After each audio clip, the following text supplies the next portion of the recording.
제가 수암교회 오래 다녔던 것처럼 너무 편하게 즐겁게 그렇게 또 식사하게 해주셔서 제 마음도 많이 풀어지고, 또 여러분도 첫째 시간보다 또 둘째 시간에 또 셋째 시간에 계속 여러분의 마음이 열리고, 많은 분들이 소원하셨던 것처럼 주의 은혜가 충만한 집회 될 수 있기를 간절히 기도합니다.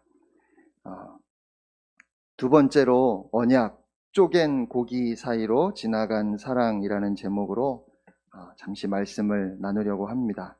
여러분 혹시 오트밀 신학이라는 말을 들어보셨나요? 오트밀은 귀리를 볶아서 부수거나 납작하게 누른 식품 혹은 그것으로 죽처럼 조리한 음식입니다. 조은이라고 하는 아이와 그의 엄마가 이 오트밀을 놓고 실랑이를 벌이고 있었습니다. 엄마는 오트밀이 몸에 좋으니까 아이에게 먹으라고 하고, 아이는 어떻게든지 안 먹겠다고 하는 겁니다. 엄마가 설득해 보지만 전혀 말을 듣지 않으니까 마침내 화가 난 엄마가 아이를 위협하기 시작합니다. 너 이 오트밀 안 먹으면 하나님이 혼내주실 거야. 하나님이 혼내주신다고 하는데도 저는 끝까지 오트밀을 먹지 않았습니다. 결국 화가 난 엄마가 2층 방으로 쫓아 올려 보냈습니다. 그런데 참 신기하게도 존이 2층 자기 방으로 올라가고 얼마 지나지 않아서 갑자기 바람이 불기 시작하더니 전기가 깜빡거리고 요란한 천둥과 함께 비바람이 세차게 몰아쳤습니다. 엄마는 어린 존이 혼자 2층에 있는 것이 걱정되어서 존의 방으로 뛰어 올라갔습니다. 존은 잔뜩 겁에 질려서 침대 한가운데 몸을 웅크리고 앉아 있었습니다. 엄마가 안아주면서 괜찮냐고 물었습니다.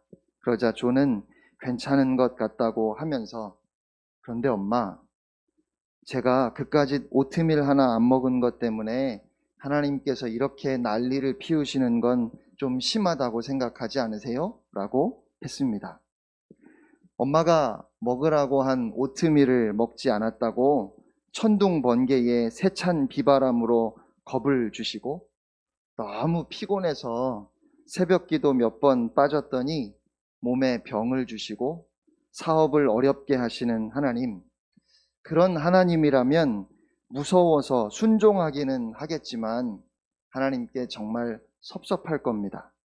실제로 저는 그런 이유로 하나님께 삐진 분들을 많이 알고 있습니다. 저는 오늘 그런 우리의 생각을 한번 점검해 보고 싶습니다. 흔히 사람들은 조금 전에 우리가 함께 봉독했던 본문 말씀에서 고난의 이유를 찾으려고 합니다. 15장 1절부터 말씀을 보시면 하나님께서 아브라함에게 아들을 주실 것이고 그 자손이 하늘의 별과 같이 헤아릴 수 없을 만큼 번성할 것이라고 하셨습니다.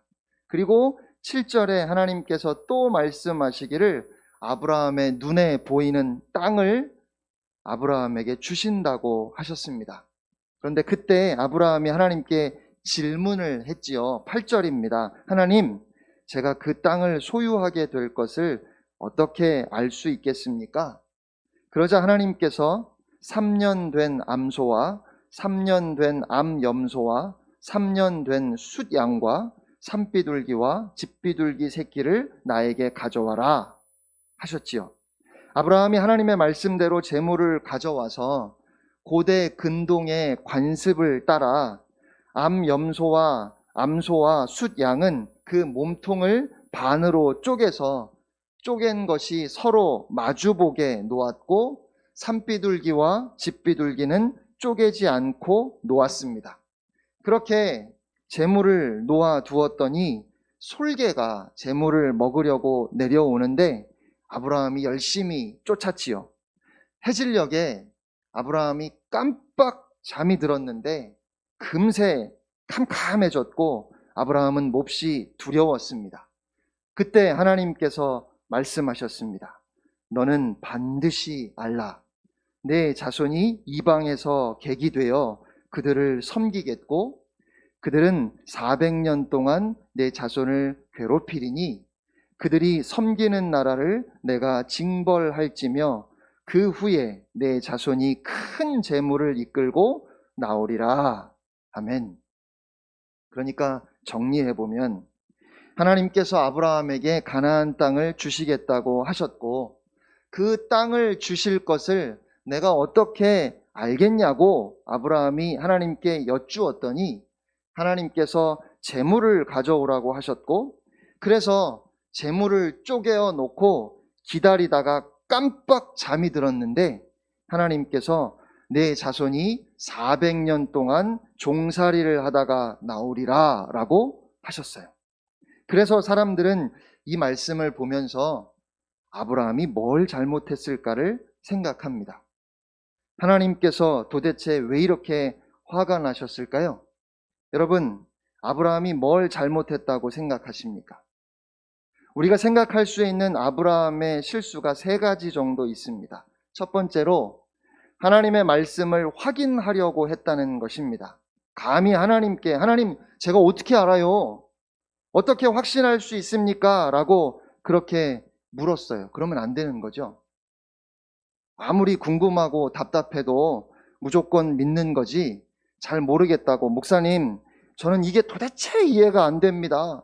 제가 이걸 어떻게 알 수 있을까요? 이렇게 물어보시면 여러분 후손이 400년 종살이 합니다. 그냥 아멘 하시고 잘 모르겠는데 무조건 믿습니다. 뭐 이렇게 하셔야지 하나님 앞에 감히 내가 이걸 어떻게 알 수 있습니까? 그렇게 물어보시면 큰일 나요.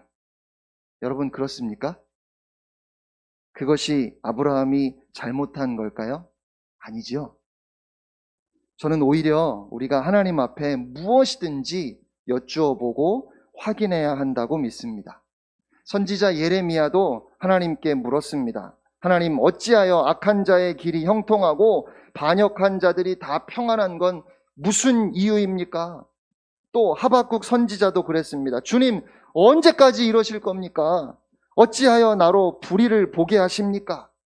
또 세례 요한도 그 제자들을 보내서 예수님이 메시아인지 확인하려고 했지요. 우리는 우리의 마음을 있는 그대로 하나님 앞에 내려놓을 수 있습니다. 얼마든지 하나님께 여쭤볼 수 있어요. 그렇게 확인하려고 하는 것은 불신이 아니라 믿음입니다. 하나님을 믿으니까 하나님께 대답을 얻고 싶은 것 아닙니까? 성경 어디에도 하나님은 솔직하게 묻는 자들, 진지하게 하나님 앞에 여쭙는 사람들을 야단치신 적이 없습니다. 그러니까 오히려 우리가 우리 마음속에 있는 모든 문제들을 하나님 앞에 그대로 내어놓을 수 있어야 합니다. 그것이 하나님께서 원하시는 일이에요. 드라마를 보면 말도 안 되는 오해를 하는 경우가 참 많습니다. 당사자에게 직접 물어보고 확인하기만 하면 그냥 풀리게 될 그야말로 오해인데 다른 사람의 말이나 어떤 상황을 가지고 자기 안에서 결론을 내리고는 그렇게 철석같이 믿어버립니다. 그리고 그 오해는 점점 커져서 한 사람의 인생을 또는 주위 사람들의 인생까지 망가뜨리기도 하지요. 그렇게 좋아했고 오랜 시간 함께 했던 사람이라면 당사자에게 직접 확인하기 전에는 아니야.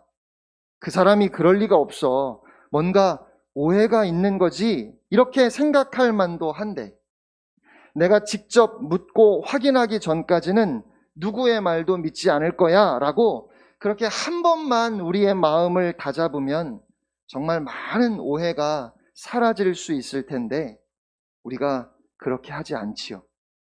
드라마에서만 그럴까요? 진실과 상관없이 주위 사람들의 말만 듣고 내 마음대로 결론을 내려버리는 경우가 참 많습니다. 그냥 딱 한 번만 그 사람이 그럴 리가 없는데 라는 생각을 가지고 확인해 보면 될 것을 너무 편협하고 어리석은 나의 판단을 철석같이 믿어버립니다. 우리 하나님은 하나님의 자녀들이 입을 닫고 침묵하는 것을 원치 않으십니다. 우리의 연약함을 아시는 하나님께서, 우리의 어리석음을 아시는 하나님께서 우리를 사랑하셔서 우리를 도와주시려고, 그래서 무엇이든지 하나님 앞에 나와서 이야기하라고 하시는데, 우리는 얼마나 잘나서 그러는지 도대체 하나님께 여쭈어 볼 생각을 안 합니다. 여러분, 하나님은 우리가 뭐든지 다 알아서 하는 것을 원하시는 것이 아니에요. 부모님들, 자녀들이 내가 할 거야, 내가 알아서 할 거야 이러면 참 섭섭하시죠. 뭐든지 좋으니까 물어봐 주면 참 좋겠는데, 우리 하나님의 마음도 똑같습니다. 매일 매순간 우리가 하나님께 도움을 구하고, 때로는 그것이 우리 마음에 해결되지 않는 어떤 문제나 울분이어서 하나님 앞에서 원망과 탄식을 하더라도 하나님은 하나님을 찾아 하나님 앞에 나오는 것을 기뻐하십니다. 그러니까 오히려 우리는 더욱 하나님 앞에 힘써 나아가서 무엇이든지 여쭈어보고 확인해야 되는 겁니다. 그러니까 아브라함이 하나님께 확인하려고 한 것은 잘못이 아니에요. 그러면 뭘 잘못했을까요? 하나님 앞에 제물을 준비해 놓고 그만 아브라함이 잠이 들었습니다. 지금 오랜만에 새벽기도 나오셔서 꾸벅꾸벅 조는 분들 큰일 났습니다. 허벅지를 꼬집어서라도 깨십시오. 여러분, 후손이 400년 종살이 합니다. 여러분, 설마 아브라함이 너무 피곤해서 깜빡 잠이 들었는데 그것 때문에 하나님이 화가 나셔가지고 그 후손을 400년 종살이 시키셨을까요? 아니겠죠? 예배 시간에 피곤하면 좀 주무세요. 괜찮습니다. 물론 설교 시간만 되면 습관적으로 조는 건 문제가 있습니다. 하지만 저는 솔직히 교회에 오셔서 조는 분들을 진심으로 사랑합니다. 왜냐하면 사도행전 20장에 나오는 유두고 이야기 때문에 그렇습니다. 유두고는 노예였을 것으로 짐작하는데 이른 새벽부터 밤늦게까지 힘들게 일을 하고, 바울이 그곳에 와서 하나님의 말씀을 가르친다는 소식을 듣고 그곳에 찾아갔습니다. 이미 늦은 밤중에 다락방에 등불이 많이 켜 있었다고 성경이 말씀하는데, 여러분, 초여름밤에 그 더운 날 기름을 때워서 불을 밝혀 놓았고 많은 사람들이 모였으니 공기는 탁하고, 그곳에서 청년 유두고가 말씀을 듣다가 너무 피곤하고 너무 졸리고 힘들어서, 그래서 잠을 깨려고 바람이 들어오는 창가에 앉아 있다가 그만 떨어져서 죽었습니다. 그러니까 유두고가 왜 죽었을까요? 바울이 설교하는데 졸다가 죽었어요. 이렇게 얘기할 것이 아니에요. 오히려 유두고가 참 대견하지 않습니까? 성경을 보면 유두고가 졸았다는 것을 조금도 책망하지 않습니다. 사도행전에 유두고의 사건이 기록되어 있는 이유는 설교 시간에 졸지 말라고, 그래서 이 사건을 기록한 것이 아니라 오히려 그 당시 성도들의 순수한 열심을 보여주는 겁니다. 그래서 그 사건의 마지막 사도행전 20장 12절 말씀을 보면 사람들이 그 살아난 청년을 데리고 가서 많은 위로를 받았다고 성경은 그렇게 말씀합니다. 그 사건의 현장에 있었던 사람들에게 유두고가 다시 살아난 것이 큰 위로였다는 말이에요. 하루하루가 얼마나 피곤합니까? 그래서 때로는 그냥 집에서 쉬고 싶고 집에서 조금 더 자고 싶은 마음이 왜 없겠습니까?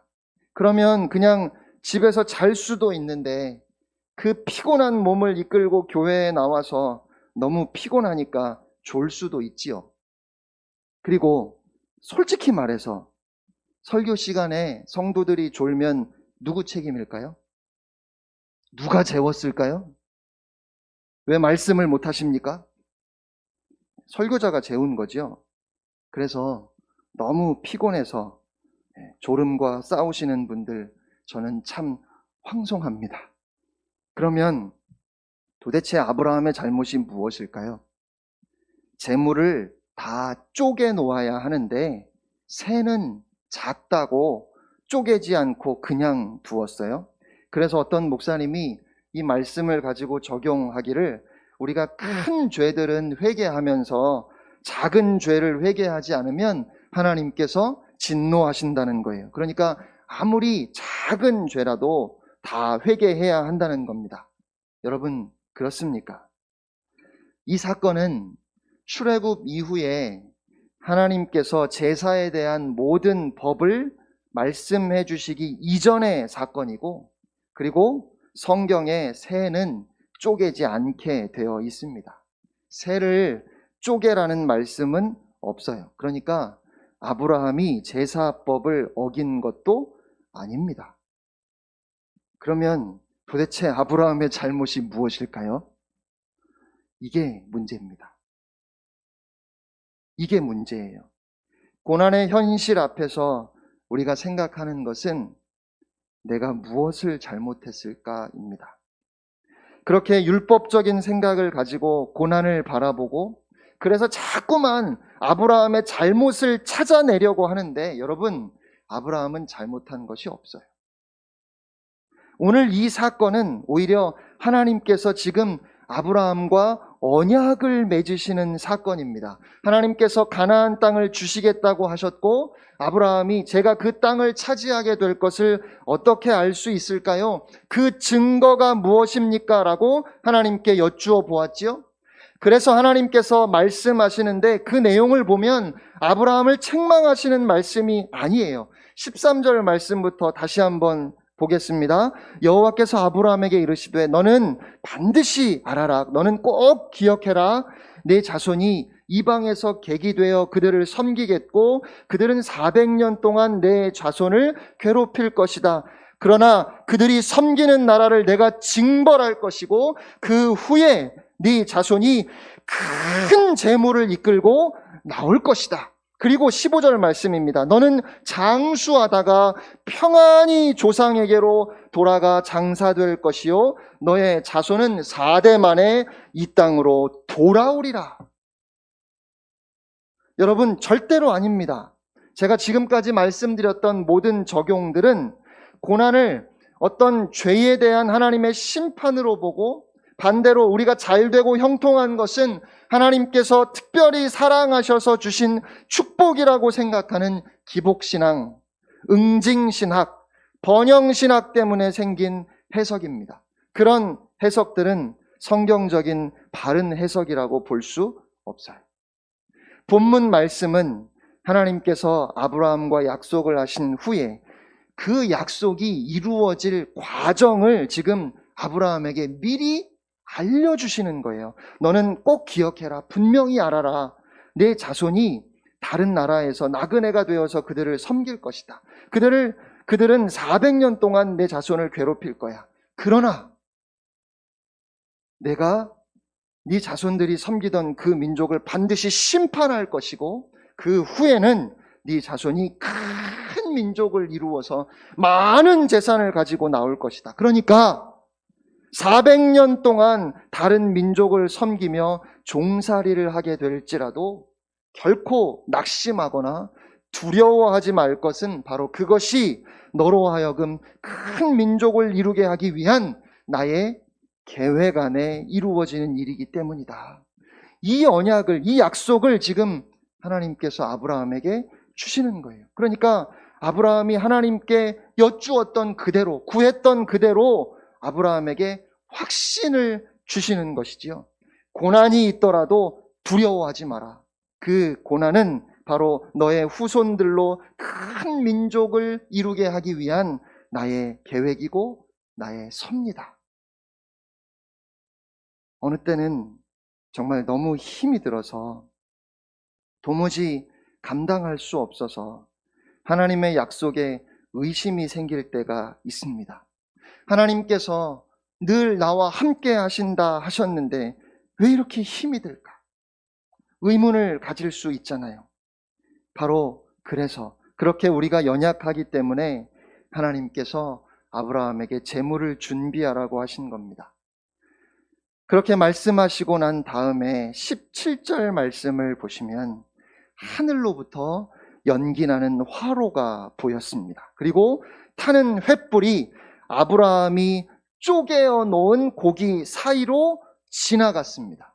이것이 오늘 말씀에서 하나님께서 아브라함과 언약을 맺으시는 사건의 클라이막스입니다. 성경은 의도적으로 타는 횃불이 쪼갠 고기 사이로 지나갔다는 것을 분명하게 강조하고 있습니다. 저는 이 말씀이 너무 좋아요.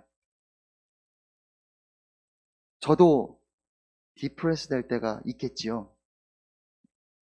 영적으로 제가 좀 다운됐다 느껴질 때가 있습니다. 그러면 제가 이 말씀을 찾아서 이 말씀을 읽어요. 이 말씀을 읽을 때마다 감동이 됩니다. 당시 고대 근동 지방에서 강대국과 약소국이 조약을 맺을 때 오늘 본문 말씀에 나오는 것처럼 고기를 쪼개놓고 그리고 조약을 맺습니다. 강대국은 우리가 너희를 보호해 줄 테니까 너희는 조공을 바치고 우리를 섬기라고 그렇게 요구하고, 약소국은 우리가 당신들을 섬기고 조공을 바칠 테니까 우리를 침략하지 말아달라고, 그래서 조약을 맺는데 고기를 쪼개어 놓고 약소국의 왕이 그 사이를 지나갑니다. 여러분, 그게 무슨 의미일까요? 만약에 이 조약을 어기면 그 약소국의 왕, 또 그 왕을 비롯한 모든 백성들이 그 쪼개놓은 고기처럼 될 거라는 그런 의미예요. 그게 고대 근동에서 두 나라 사이에, 두 부족 사이에 언약을 맺는 관습이었습니다. 그러면 지금 하나님께서 아브라함과 약속하시는데 누가 쪼갠 고기 사이로 지나가는 게 맞겠습니까? 아브라함이 지나가야죠. 그런데 오늘 성경을 보면 하나님께서 타는 횃불로 임하셔서 하나님이 그 쪼갠 고기 사이를 지나가셨어요. 무슨 의미일까요? 이 약속은 내가 나의 능력으로 반드시 이룰 것이다. 이 언약은 내가 이룰 거야. 내가 친히 약속한다. 오늘날로 말하면 함께 그 협정서를 놓고 지금 하나님께서 사인하시는 거예요. 내가 보증한다. 이건 반드시 이루어질 것이다. 하나님은 언약을 지키셨습니다. 끊임없이 이스라엘 백성들이 하나님을 배반했지만 하나님은 이스라엘을 끝까지 사랑하셨습니다. 우리는 오늘 비록 어떤 고난 중에 있다 할지라도 하나님의 사랑을 확신할 수 있습니다. 하나님께서 나를 사랑하신다. 우리가 오늘도 확신할 수 있는 하나님의 사랑의 가장 확실한 증거는 바로 십자가입니다. 예수 그리스도입니다. 예수 그리스도의 십자가를 통해서 우리 하나님은 내가 너를 이렇게 사랑한다 말씀하십니다. 성경은 우리에게 우리가 얼마나 하나님을 사랑하는지 묻지 않습니다. 성경이 우리에게 증언하는 것은 하나님께서 이렇게 우리를 사랑하신다는 사실입니다. 하나님이 원하시는 것은 우리가 하나님을 좀 감동시키는 것, 그것이 아닙니다.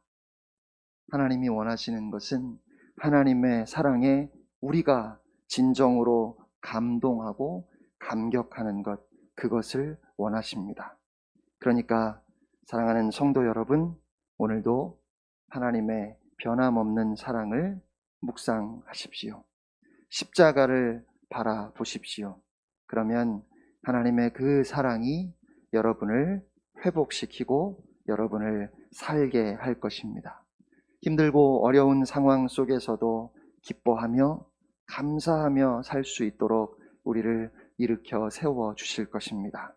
주님은 오늘도 우리에게 말씀하십니다. 내가 너를 이처럼 사랑한다.